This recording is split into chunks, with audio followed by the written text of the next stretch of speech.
نحمدہ ونصلی ونسلم علی رسولہ الکریم اما بعد۔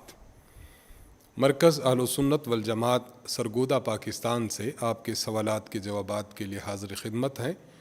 جو احباب ہمیں اپنے سوال بھیجنا چاہیں وہ ہمارا ای میل ایڈریس نوٹ فرمائیں: markaz.edu87@gmail.com۔ میں اس کی اسپیلنگ کر دیتا ہوں: markaz.edu87@gmail.com۔ اردو زبان میں واضح الفاظ میں اپنا سوال لکھ کر بھجوا دیں، انشاءاللہ العزیز مرکز کی جانب سے اس کا جواب دے دیا جائے گا۔ تو شروع کرتے ہیں آج کے پہلے سوال سے۔ پہلا سوال ہم سے پوچھا ہے دانش حسین صاحب نے بارہمولہ کشمیر ہندوستان سے۔ پوچھتے ہیں کیا جمعہ کی نماز میں خطبہ کی اذان امام کے سامنے دینا ضروری ہے یا نہیں؟ جواب دے کر ممنون فرمائیں۔ حدیث مبارک میں واضح طور پر موجود ہے کہ آپ صلی اللہ علیہ وسلم جب خطبہ دینے کے لیے ممبر پر تشریف فرما ہوتے تو آپ صلی اللہ علیہ وسلم کے سامنے اذان دی جاتی، اور فقہاء کرام نے بھی اس بات کی تصریح کی ہے کہ جب جمعہ کی اذان دی جائے تو اذان کہاں دی جائے؟ بین یدی الخطیب، خطیب کے سامنے اذان دی جائے۔ اس لیے یہ عمل آج تک متوارث و متواتر چلا آ رہا ہے کہ جمعہ کی جب اذان دی جاتی ہے خطبہ سے پہلے تو وہ اذان امام اور خطیب کے بالکل سامنے دی جاتی ہے۔ اس لیے متوارث عمل کی پیروی کرنا ضروری ہے۔ خطبہ کے لیے جو اذان دی جاتی ہے وہ خطیب کے سامنے ہی دی جائے۔ محمد سلمان منصوری صاحب امروہہ یو پی انڈیا سے سوال پوچھتے ہیں: السلام علیکم ورحمۃ اللہ وبرکاتہ۔ وعلیکم السلام ورحمۃ اللہ وبرکاتہ۔ ایک شخص کا انتقال ہو گیا ہے، اس کے وارثین میں اس کا باپ ہے، 5 حقیقی بھائی ہیں، 4 حقیقی بہنیں ہیں، 1 بیوی ہے، 1 لیپالک لڑکا ہے، تو کس کس کو کتنا حصہ ہوگا اور کس کا حصہ نہیں ہوگا؟ سب سے پہلے تو یہ سمجھ لیں کہ جو لیپالک بچہ لیا جاتا ہے، جو بچہ گود لیا جاتا ہے، تو یہ بچہ اس مرحوم کا حقیقی وارث نہیں ہے، اس لیے یہ تو اس کی وراثت سے محروم رہے گا۔ باقی والد صاحب موجود ہیں اور اس شخص کی بیوی بھی ہے اور 4 حقیقی بہنیں اور 5 حقیقی بھائی ہیں، تو اس کی تقسیم کا طریقہ کار یہ ہے کہ اس کی بیوی کو جو بیوہ ہو چکی ہیں اس کی جائیداد کا 4تھا حصہ مل جائے گا، یعنی ربع۔ باقی جو 3 حصے ہوں گے یہ اس کے والد صاحب کو مل جائیں گے جو زندہ موجود ہے، اور باقی جو 5 حقیقی بھائی اور 4 حقیقی بہنیں ہیں ان کو وراثت سے کچھ نہیں ملے گا، یہ محروم ہو جائیں گے۔ محمد الیاس حقانی صاحب مدرسہ دارالعلوم زکریا کلاروس کپوارہ کشمیر سے آپ سوال پوچھتے ہیں: مفتی صاحب، کتابوں میں لکھا ہے کہ غسل خانہ میں پیشاب نہ کرے، اس سے وسواس پیدا ہوتے ہیں، تو گھروں میں آج کل اکثر غسل خانوں میں پیشاب وغیرہ کا استعمال ہوتا ہے، تو کیا حکم ہے؟ وضاحت فرما دیں، جزاک اللہ خیرہ۔ جو بات آپ نے پڑھی ہے واقعی یہ بات ایسی ہی ہے کہ غسل خانہ میں اگر کوئی شخص پیشاب کرتا ہے تو اس پیشاب سے اس سے وسوسے آتے ہیں، اس لیے احتراز کرنا چاہیے، اور اگر آج کل غسل خانوں میں یہی صورتحال ہے تو بہرحال اس سے ضرور احتراز کرنا چاہیے اور انسان کو وسواس سے بچنا چاہیے، کیونکہ جو شخص غسل خانہ میں پیشاب کرے گا پھر وہیں پر غسل کرے گا تو وسوسہ آئے گا کہ میں پاک ہوا یا نہیں، چھینٹے مجھ پر پیشاب کے پڑے یا نہیں۔ تو ان وسواس سے بچنے کے لیے کتابوں میں اور خصوصاً حدیث مبارک میں بھی یہ بات منقول ہے کہ جہاں انسان پیشاب کرے، غسل کرے، وہاں پیشاب نہ کرے، تو بہرحال بچنا چاہیے۔ اور اگر ایک انسان ایسا ہے کہ وہ غسل خانے میں گیا اور شدید تقاضا ہے، اس کو 2-4 قطرے نکل گئے ہیں، تو بہرحال وہاں پانی ضرور بہا دے، لیکن مستقل یہ معمول بنا لینا کہ وہاں پر انسان پہلے پیشاب کرے پھر وہیں پر غسل کرے، اس سے بہرحال احتراز کرنا چاہیے۔ کتابوں والی بات بالکل درست ہے۔ محمد خالد صاحب ہندوستان سے آپ سوال کرتے ہیں: السلام علیکم ورحمۃ اللہ وبرکاتہ۔ وعلیکم السلام ورحمۃ اللہ وبرکاتہ۔ مسجد کے مائک سے فوت ہونے والے کا اعلان کرنا درست ہے یا نہیں؟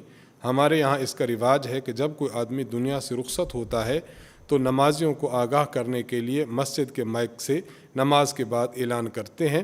پوچھنا یہ ہے کہ اس اعلان کے لیے مسجد کا مائک استعمال کرنا درست ہے یا نہیں۔ اگر کوئی شخص فوت ہو جاتا ہے تو فوت ہونے والے کا اعلان کرنا مسجد کے اسپیکر سے یہ بالکل جائز اور درست ہے۔ اگر آپ کسی کی فوتگی کا اعلان وہاں سے کرتے ہیں تو بالکل درست ہے، آپ کے علاقے والے بالکل درست کر رہے ہیں۔ ایاز احمد نائک صاحب ضلع ڈوڈا جموں کشمیر سے آپ سوال کرتے ہیں، میرا سوال یہ ہے کہ میں اپنے استعمال کے لیے مکان بنانا چاہتا ہوں، مجھ کو کس طریقہ سے مکان کی تعمیر کروانی ہوگی، یعنی کن کن چیزوں کا خیال رکھنا ہوگا، اور کیا کوئی خاص نیت کرنی ہوگی مکان کی تعمیر سے پہلے؟ برائے مہربانی رہنمائی فرمائیں، جزاک اللہ جزاک اللہ۔ دیکھیے، جہاں تک مکان ہے اور مکان بنوانے کا جو نقشہ ہے، تو ہر انسان اپنی سہولت کے مطابق، اپنی ضرورت کے مطابق اور فنڈ اور خرچہ جو ہے اس خرچے کے مطابق نقشہ جو تیار کرنا چاہے۔ شریعت میں کسی خاص نقشہ کی کوئی پابندی نہیں ہے۔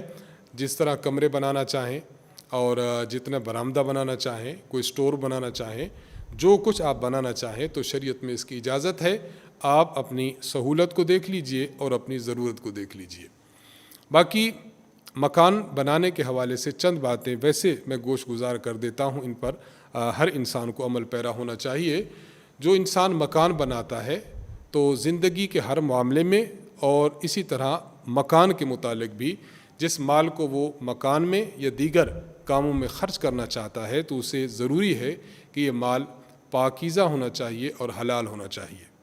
کسی سے انسان مال غصب کرتا ہے، کسی کا مال چوری کرتا ہے، یا ایسا مال کہ جو اس نے ناجائز طریقے سے کمایا ہو، ایسے مال کو استعمال کرنے سے احتراز کرنا چاہیے۔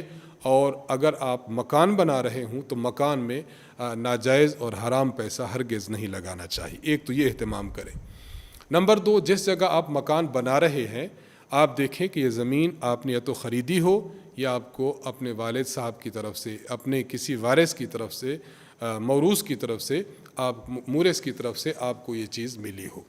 اگر زمین ایسی ہے کہ جو حکومتی تحویل میں تھی، آپ نے ناجائز قبضہ کیا، کسی غریب محتاج کی تھی، آپ ناجائز قبضہ کر کے اس پر مکان بنانا چاہتے ہیں، یا آپ کے پاس زمین تھی اور وارثوں کی ہے، آپ کی بہنیں ہیں یا کوئی اور وارث ہے، وارثوں کو حصہ دیے بغیر آپ اس زمین پر مکان بنا رہے ہیں، تو اس طرح بھی مکان بنانا اس زمین پر جائز نہیں ہے۔ اسی طرح آپ جو مکان بنا رہے ہیں تو مکان میں بیت الخلاء قائم کرتے وقت، اس کو بناتے وقت آپ یہ دیکھ لیں کہ اس کا رخ یا اس کی پشت یہ بیت اللہ کی طرف نہ ہو، بلکہ بیت اللہ سے دوسری جانب اس کو بنانا چاہیے کہ پشت بھی نہ آئے اور بیت الخلاء کا رخ بھی نہ آئے۔ ایک بات یہ بھی ذہن میں رکھیے کہ انسان جب مکان بنواتا ہے تو مکان بنواتے ہوئے اس کی نیت اللہ تعالیٰ کی نعمت کا اظہار ہو، اپنی ضرورت کو پورا کرنا ہو اور اپنے لیے سہولت کا پیدا کرنا ہو۔ مکان بنانے کا مقصد ہرگز یہ نہ ہو کہ یہ شخص دوسروں کو نیچا دکھائے کہ بس میں ہی بہت بڑا سیٹھ ہوں اور بہت بڑا امیر آدمی ہوں، دوسروں کے مکانات جو ہے وہ بہت کمزور ہیں، دوسرے کے مکانات جو ہے وہ بہت سستے ہیں، میں ہی بہت عالی اور عظمت والا ہوں۔ تو اس میں تکبر کا اور خام خواہ ناز کرنے کا شائبہ نہیں ہونا چاہیے، اللہ تعالیٰ کی نعمت کا اظہار ہونا چاہیے۔ تو مکان بنانے کے لیے ان امور کا انسان لحاظ رکھ لے کہ مال بھی حلال ہو، جگہ بھی اس کی اپنی ہو، کسی کے ناجائز جگہ پر قبضہ بھی نہ ہو، اور نیت اللہ تعالیٰ کی نعمت کا اظہار ہو، اور وہاں جو بیت الخلاء بنائی جائے اس کے لیے شرعی تقاضوں کا خیال یہ رکھا جائے کہ اس کی پشت اور اس کا رخ یہ بیت اللہ کی طرف نہ ہو، تو پھر بالکل درست ہے، انسان اپنی ضرورت اور وسعت کے مطابق جو مکان بنانا چاہے وہ بنا سکتا ہے۔ محمد مجاہد صاحب گجراتی آپ سوال پوچھتے ہیں، مفتی صاحب سوال یہ ہے کہ عورتوں میں یہ بات رائج ہے کہ کھلا سر سونے سے شیطان سر میں پیشاب کرتا ہے، تو اس بات کی کیا حقیقت ہے، اور کھلا ہوا سر رکھ کر سونے کا کیا حکم ہے؟ جواب دے کر ممنون فرمائیں۔ دیکھیے، عورتوں میں جو یہ بات رائج ہے کہ اگر کوئی عورت سر کھلا رکھ کر سوتی ہے تو اس کے سر میں شیطان پیشاب کر جاتا ہے، یہ بات بالکل غلط ہے، غلط رواج پا گئی ہے۔ اس بات کی قرآن و سنت میں کوئی حقیقت نہیں ہے۔ اگر کوئی خاتون سر کے بال گوندھ کر اور سل کے بال جو ہے وہ جوڑا بنا کر سوتی ہے تب بھی درست ہے، اگر کھلے رکھ کر سوتی ہے تب بھی درست ہے، شریعت میں اس پر کسی قسم کی کوئی پابندی نہیں ہے۔ مجاہد صاحب گجراتی ہندوستان سے آپ ایک اور سوال کرتے ہیں۔ السلام علیکم ورحمۃ اللہ وبرکاتہ۔ وعلیکم السلام ورحمۃ اللہ وبرکاتہ۔ ایک صاحب نے اپنی زمین میں پلاٹنگ کی اور اس میں شرط لگائی کہ پلاٹ کے ساتھ آپ کو گٹر لائن اور پانی کا نل اور راستے کا بندوبست کر کے دیا جائے گا۔ ان شرائط کے مطابق 4,30,000 قیمت وصول کر لی اور وہ فیسلٹیز نہیں دے رہے۔ اب زمین مالک یوں کہتے ہیں کہ گاؤں کی پنچایت ہماری بات کو منظور نہیں کرتی، تو کیا اب ان کے لیے یہ قیمت لینا درست ہے کہ خریدار کو اس کی قیمت لوٹانی پڑے گی؟ کیا حکم شرعی ہے؟ وضاحت فرما دیں، جزاک اللہ خیرہ۔ دیکھ لیجئے، صورتحال یہ ہوتی ہے کہ اگر آپ نے کسی سے کوئی چیز خریدی ہے اور اس کے ساتھ کچھ فیسلٹیز اس نے مہیا کرنی تھی، اس کی بھی بات ہو گئی۔ جب آپ نے زمین خرید لی اور وہ فیسلٹیز نہیں دے رہا تو اس کا معنی یہ ہے کہ آپ کی مطلوبہ چیز میں اس نے نقص پیدا کر دیا، کمی پیدا کر دی ہے۔ اب اس کا شرعی حکم یہ ہے کہ اگر آپ وہ چیز اپنے پاس نہیں رکھنا چاہتے، مثلاً یہ پلاٹ آپ اپنے پاس نہیں رکھنا چاہتے کہ آپ کو سہولیات میسر نہیں کی گئیں، تو شرعی حکم یہ ہے کہ آپ اس پلاٹ کو واپس کر دیں اور اس کو جو رقم آپ نے اس پلاٹ کے عوض میں دی ہوئی ہے وہ رقم آپ واپس لے لیں۔ شرعی حکم یہ ہے۔ ہاں، اگر جو زمین کا مالک ہے وہ یہ کہتا ہے کہ چونکہ آپ سے میں نے 4,30,000 روپے لیے ہوئے ہیں اور بدلے میں جو آپ کو زمین دی ہے اس میں یہ فیسلٹیز موجود نہیں ہے، تو ان فیسلٹیز کے بدلے میں جو رقم بنتی ہے، مثلاً 1,00,000 روپے، 2,00,000 روپے، جتنی 1.5 روپے جو رقم بنتی ہے، وہ رقم اگر وہ خوش دلی سے آپ کو واپس کر لے تو آپ لے لیں، لیکن آپ یہ جبر نہیں کر سکتے کہ ہمیں چونکہ فیسلٹیز نہیں ملی لہٰذا رقم واپس کرو، ایسا آپ نہیں کر سکتے۔ یا تو آپ پورے کا پورا پلاٹ ان کو واپس کر کے پیسے لے لیں، یہ آپ کے لیے ممکن ہے، لیکن جبراً اس سے اس کے بدلے میں صرف پیسے لے لینا اور باقی پلاٹ آپ نے پاس رکھنا یہ درست نہیں ہے۔ ہاں، اگر وہ بھی اس بات پر راضی ہو جائے کہ آپ پلاٹ بھی رکھیں لیکن جو فیسلٹیز میں آپ کو نہیں دے سکا ان فیسلٹیز کے بدلے میں اتنی رقم واپس لے لیں تو پھر یہ درست ہوگا۔ محمد نعمان صاحب Muzaffar Nagar U P India سے سوال پوچھتے ہیں، مفتی صاحب اگر کوئی شخص نماز میں ایسی آیت تلاوت کرے جس سے معنی بدل جائیں اور نماز فاسد ہو جائے تو کیا وہ آیت تلاوت کرتے ہی نماز فاسد ہو جائے گی یا دوبارہ اس آیت کو صحیح پڑھنے سے نماز برقرار رہے گی؟ رہنمائی فرما کر ممنون فرمائے۔ علامہ طہطاوی رحمہ اللہ نے در مختار پر ایک حاشیہ لکھا ہے، اس میں اسی مسئلہ کو اس وضاحت کے ساتھ پیش کیا۔ آپ فرماتے ہیں کہ اگر کوئی شخص نماز میں قرات کرتا ہے اور قرات کرتے ہوئے آیت اس طرح غلط پڑھی ہے کہ جس سے معنی فاسد ہو گئے، اب اگر اسی آیت کو دوبارہ پڑھ کے ٹھیک کر لیتا ہے اب اس کی نماز درست سمجھی جائے گی۔ آپ کے سوال کا جواب ہو گیا کہ اگر وہ قاری صاحب اور امام صاحب آیت کو درست کر لیتے ہیں اور جو غلطی ہو رہی تھی اس کو ٹھیک کر لیتے ہیں تو اب ان کی نماز بالکل درست ہوگی، نماز لوٹانے کی ضرورت نہیں ہے۔ عزیز الرحمن صاحب ممبئی انڈیا سے آپ سوال پوچھتے ہیں، اگر کوئی حافظ قرآن بھول جائے اور قرآن یاد بھی نہ کرے تو ایک صاحب کہہ رہے تھے کہ قیامت کے دن اسے اندھا اٹھایا جائے گا، کیا اس طرح کی کوئی حدیث ہے؟ اور وہ یہ بھی کہہ رہے تھے کہ اس کو چونٹی بنا کر اٹھایا جائے گا، اس روایت کا بھی کوئی علم ہو تو جواب دے کر شکریہ کا موقع عنایت فرمائیں۔ جو دو باتیں انہوں نے کہی ہیں کہ ایک تو چونٹی کی شکل میں اٹھایا جائے گا یا اندھا اٹھایا جائے گا، یہ بات تو ہمیں احادیث مبارکہ میں نہیں مل سکی۔ البتہ سنن ابی داؤد حدیث نمبر 1476 میں حضرت سعد بن عبادہ رضی اللہ تعالی عنہ سے روایت ہے، آپ فرماتے ہیں کہ رسول اللہ صلی اللہ علیہ وسلم نے ارشاد فرمایا، اگر کوئی شخص قرآن کریم کو بھول جائے تو پھر اس بھلانے کا جو خمیازہ اسے قیامت کے دن بھگتنا پڑے گا وہ یہ کہ اللہ تعالیٰ سے ملے گا تو وہ اجزم ہوگا۔ اجزم کا معنی اس کو کوڑھ کا مرض لائق ہوگا، اس حالت میں خدا سے ملے گا۔ تو یہ روایت تو ملتی ہے، باقی اندھا ہونے کی اور چونٹی والی روایت ہمارے علم میں نہیں ہے، انہوں نے کہی ہے تو ان سے حوالہ پوچھ لیا جائے۔ اور مولا علی قاری رحمہ اللہ تعالیٰ نے اس روایت کا مطلب بھی یہ بیان فرمایا کہ کہ ایسا شخص جو قرآن کریم کو یاد کرے پھر بھول جائے تو قیامت کے دن اس کو یہ وبال اٹھانا پڑے گا۔ فرماتے ہیں اس کا مصداق وہ شخص ہے جو قرآن یاد کرتا ہے اور اس قدر بھول جاتا ہے کہ قرآن کریم کو دیکھ کر بھی نہیں پڑھ سکتا، تو اس کو یہ وعید اور یہ وبال تو اس کے کھاتے میں ڈالا جائے گا۔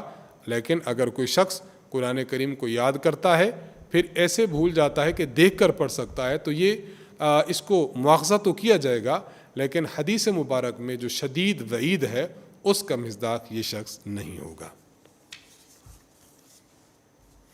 محمد عمار صاحب آپ سوال کرتے ہیں، السلام علیکم ورحمۃ اللہ وبرکاتہ۔ وعلیکم السلام ورحمۃ اللہ وبرکاتہ۔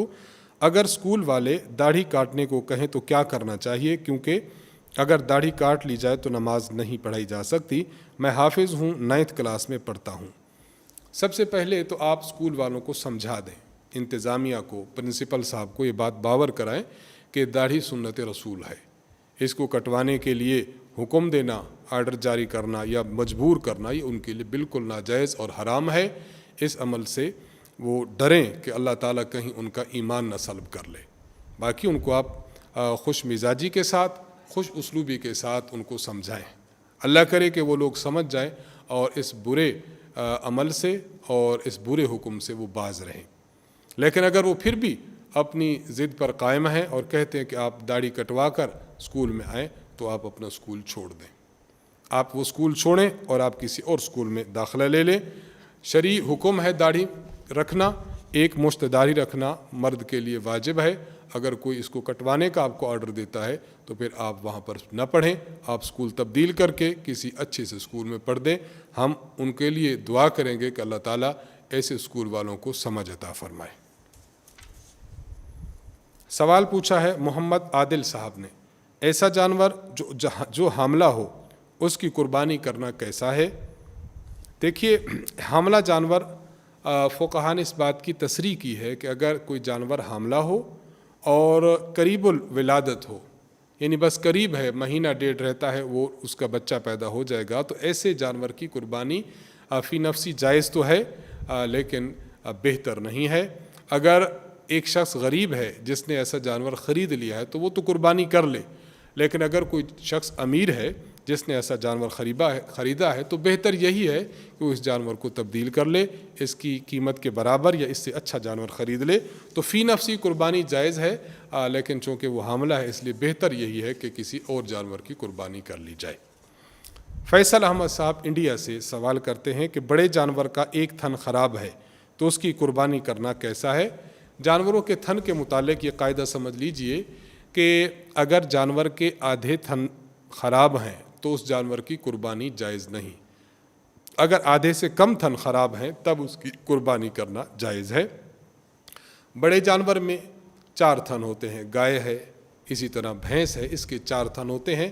4 تھنوں میں سے 1 تھن خراب ہے اور باقی 3 تھن ٹھیک ہیں، تو اب اس گائے کی قربانی، اس بھینس کی قربانی جائز ہے۔ اور اگر 2 تھن ٹھیک ہیں اور 2 خراب ہیں تو اب اس کی قربانی جائز نہیں ہوگی۔ یہ بڑے جانور کا حکم ہے۔ ساتھ ساتھ بکری کا حکم بھی سمجھنا چاہیے کہ اگر بکری کا 1 تھن خراب ہے اور 1 تھن ٹھیک ہے تو اب بکری کی قربانی کرنا بالکل جائز نہیں ہوگا۔ دونوں میں یہ فرق ہے، سمجھ لیا آپ نے۔ محمود حسن صاحب سوال کرتے ہیں کہ بڑے جانور، رحیم ارخان سے، بڑے جانور مثلاً گائے، بھینس اور اونٹ میں جہاں ہم قربانی کا حصہ رکھتے ہیں وہاں عقیقے کا حصہ بھی رکھ سکتے ہیں یا نہیں؟ جواب دیں جزاک اللہ۔ دیکھیں، بڑے جانور میں عقیقے کا حصہ رکھنا بالکل جائز ہے۔ عقیقے کے جانور کی بھی وہی شرائط ہیں جو کہ قربانی کے جانور کی شرائط ہیں۔ استاذ محترم حضرت متکلم اسلام مولانا محمد الیاس گھمن صاحب دامت برکاتہم نے اپنی مرتب کردہ فائل قربانی کے مسائل میں اس مسئلہ کو دلائل کی روشنی میں ثابت کیا ہے، احادیث مبارکہ سے ثابت کیا ہے کہ جو حکم قربانی کا ہے وہی حکم عقیقے کا ہے۔ جانور کی جو صفات اور شرائط قربانی کے جانور کی ہوتی ہیں وہی شرائط اور وہی اوصاف یہ عقیقے کے جانور کے ہیں۔ اس لیے جس طرح بڑے جانور میں قربانی کے حصے رکھے جا سکتے ہیں، اسی طرح اس جانور میں عقیقے کے حصے بھی بلا شبہ رکھے جا سکتے ہیں۔ ذبیح اللہ صاحب کراچی سے آپ سوال کرتے ہیں کہ جانور ذبح کرتے ہوئے اگر اس کی گردن تن سے جدا ہو جائے تو اس کا کیا حکم ہے؟ کیا یہ جانور حلال ہے یا حرام؟ دیکھیے، جہاں تک تعلق ہے اس جانور کا، تو یہ جانور تو بالکل حلال ہے، لیکن اگر کسی شخص نے جان بوجھ کر اس کی گردن اس کے تن سے جدا کر دی ہے تو یہ عمل مکروہ ہوگا۔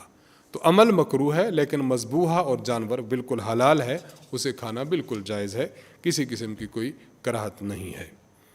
محمد عمر صاحب راولپنڈی سے سوال کرتے ہیں کہ ہم نے قربانی کے لیے جانور خریدا ہے، اب ہم اسے تبدیل کرنا چاہتے ہیں، کیا تبدیل کر کے اس کی جگہ دوسرا جانور لے سکتے ہیں یا نہیں؟ اگر جانور خریدنے والا غریب آدمی ہے تو غریب آدمی نے جو جانور خرید لیا وہ بمنزل نظر کے ہو گیا۔ یہ ایسے ہو گیا جس طرح کوئی شخص کسی جانور کی نظر مان لے کہ اس جانور کو میں نے اللہ کی راہ میں قربان کرنا ہے۔ نظر والا جانور تبدیل کرنا جائز نہیں ہوتا، اس لیے آپ نے جو جانور قربانی کے لیے خریدا اور آپ غریب ہیں تو آپ اس جانور کو تبدیل نہیں کر سکتے۔ لیکن اگر کوئی شخص امیر ہے، صاحب نصاب ہے، وہ جانور خریدتا ہے اور اس کو تبدیل کرنا چاہتا ہے تو اس کے لیے تبدیل کرنا جائز ہے، لیکن اس بات کا وہ خیال رکھ لے کہ جانور جو نیا خریدے وہ یا تو اس کی قیمت کے برابر ہو یا اس کی قیمت سے بڑھ کر ہو۔ اگر کسی نے ایسا جانور خریدا جو اس کی قیمت سے کم تھا، مثلا پہلا جانور تھا 70,000 روپے کا، اب جانور خریدا ہے 60,000 کا، تو مناسب بہتر اور مستحب یہی ہے کہ وہ جو 10,000 اوپر کے ہیں ان کو صدقہ و خیرات کر دے۔ آخری سوال ہم سے پوچھا ہے محمد اظہر صاحب نے فیصل آباد سے۔ آپ پوچھتے ہیں کہ ایسی گائے جس کی زبان معمولی سی کٹ گئی تھی اور اب وہ ٹھیک بھی ہو چکی ہے تو اس کی قربانی کرنا کیسا ہے؟ جانور کی اگر زبان اتنی کٹ گئی ہو کہ وہ چارہ تک نہ کھا سکتا ہو تو اب اس کی قربانی کرنا جائز نہیں ہے۔ آپ نے جو صورتحال لکھی ہے معلوم ایسے ہوتا ہے کہ اس جانور کی معمولی سی زبان کٹی ہے تو اب اس کی قربانی کرنے میں کوئی قباحت نہیں ہے، بالکل جائز ہے۔ انہی سوالات کے جوابات کے ساتھ ہم آپ سے اجازت چاہیں گے۔ اللہ تعالیٰ سے دعا ہے کہ اللہ تعالیٰ ہمیں شریعت مطہرہ کے مطابق زندگی گزارنے کی توفیق عطا فرمائے۔ وآخر دعوانا ان الحمد للہ رب العالمین۔ السلام علیکم ورحمۃ اللہ وبرکاتہ۔